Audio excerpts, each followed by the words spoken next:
Hi అందరికీ ఈరోజు నేను అర్చన అక్క స్వీడిష్ వాళ్ళ ట్రెడిషనల్ వాల్పుర్గిస్ నైట్ అనే ఫెస్టివల్ చూసేదానికి హెల్సిన్బర్గ్లోనే ఉండే రా అనే ప్లేస్కి అయితే ఫస్ట్ టైం పోతా అన్నాము. సో మాతో పాటు మీరు కూడా స్వీడిష్ వాళ్ళ ట్రెడిషనల్ ఫెస్టివల్ ఎలా ఉంటుంది ఏమనేసి వీడియో ఎక్కడ స్కిప్ చేయకుండా ఫుల్గా చూడండి. సో మేమైతే రా అనే ప్లేస్కి రీచ్ అయ్యాము. మా ముందర చూసారంటే చాలామంది జనాలు అయితే ఆ ఫెస్టివల్ జరిగే దగ్గరికి వెళ్తున్నారు. ఇంకా మేమైతే వాళ్ళని ఫాలో అయితే పోతా అన్నాము. ఇంకా ఈ రా అనే ప్లేస్ వచ్చేసి చాలా ఓల్డెస్ట్ ఏరియా అన్నమాట. ఓల్డ్ హౌసెస్ అంతా చాలా బాగుంది చూసేదానికి ఈ ఏరియాలో. సో ఫాస్ట్ గా వెళ్తున్నాం.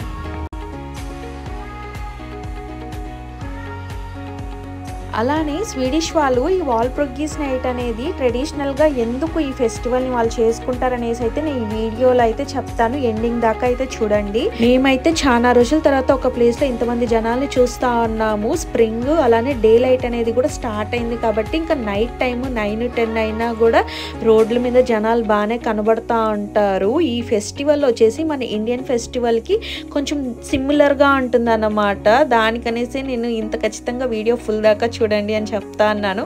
మీకు ఇప్పుడు దూరం నుంచి ఒక మంటలు అనేది కనబడతా ఉంది కదా, ఇప్పుడు చూడండి. ఇదే అన్నమాట ఈ వాల్పుర్గిస్ నైట్ అనే ఫెస్టివల్ వీళ్ళు చేసుకునేది. ఇంకేం లేదండి, భోగి మంటలదా అండి. చెప్పినాను కదా మన ఇండియన్ ఫెస్టివల్కి కొంచెం సిమిలర్గా ఉంటుందనేసి. మనమేమో తెల్లారితో భోగి మంటలు వేస్తాము, వీళ్ళేమో సాయంత్రంగా 6 నుంచి 9 లోపల ఒక్కొక్క ఏరియాలో ఒక్కొక్కసారి భోగి మంటలు వేసుకొని పాటలు పాడుతూ డాన్స్ చేస్తూ అయితే సెలబ్రేట్ చేస్తారు వీళ్ళు. ఇప్పుడు స్వీడిష్ వాళ్ళ పాటలు ఎంజాయ్ చేయండి.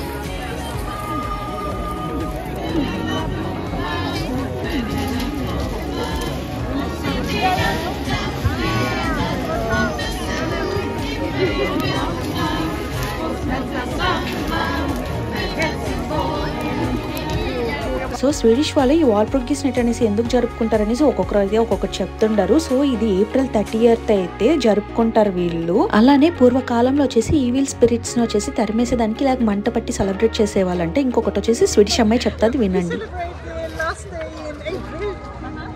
Celebrating the spring. Okay. It's an important time for us when the winter is so long. Okay. Thank you so much. So నాకైతే ఈ స్వీడిష్ వాళ్ళ ఫెస్టివల్ అయితే చాలా బాగా నచ్చింది. ఇండియాలో భోగి మంటలు మిస్ అయ్యాననే ఫీలింగ్ అయితే ఉంది. ఎలానో స్వీడిష్ వాళ్ళ భోగి మంటలు కవర్ చేసి కొంచెం బాధనైతే తగ్గించుకున్నాను. ఇంకా బీచ్ పక్కన సన్సెట్ అప్పుడు పక్కన మంటలు వేసుకొని ఎంత బాగుంది, ఈ ఫీలే బాగుంది కదా. టైం అయితే నైట్ 9 అవుతుంది, కానీ ఇక్కడ జనాలు అయితే చాలా మంది ఉన్నారు. ఇంకా మేమైతే ఇప్పుడు ఇంటికి బయలుదేరుతున్నాము. బీచ్ పక్కన సన్సెట్, అందులోనూ మూన్ వచ్చి ఇలాంటి వ్యూని ఎన్ని మంది చూస్తున్నారనేసి కింద కమెంట్ చేయండి. వీడియో కన్నా నచ్చితే లైక్ చేయండి, షేర్ చేయండి, సబ్స్క్రైబ్ చేసుకోండి. Thanks for watching. బాయ్.